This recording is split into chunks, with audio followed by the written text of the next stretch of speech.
Antrojo pasaulinio karo išvakarėse 1939 rugsėjo mėnesį katedros lobynas vėl buvo paslėptas.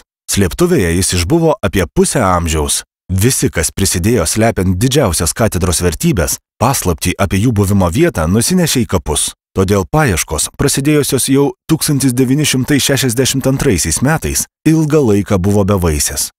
1985 metais katedroje vyko statybos darbai. Pasitelkus Ragulskio garso laboratorijos specialistus, pagal akustinius atgarsius buvo tikrinamos sienos. Ir sienoje, tarp Goštautų ir Šventojo Jono Nepomuko dabar tremtinių koplyčių, 1985 metais kovo 23 dieną buvo rastos paslėptos lobyno vertybės. Apie radinį buvo pranešta vos keliems žmonėms. Bijota, kad sovietų valdžia gali pasirūpinti vertybių išvežimu iš šalies. Visi tauriųjų metalų radiniai anuomet keliaudavo į Maskvą.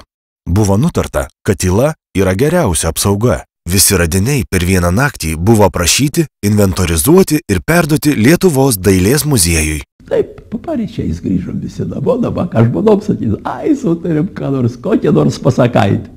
Kas ką sugalvoja? Pasakaitė, bet tikra teisybė, kas buvo ir kaip buvo, nesakyti. Ir nei viena žmona nežinojo. Nesakau, aš pasakiau jam, sakau, vyrai, jeigu tik sužino žmonos mūsų žinos visas Vilnius.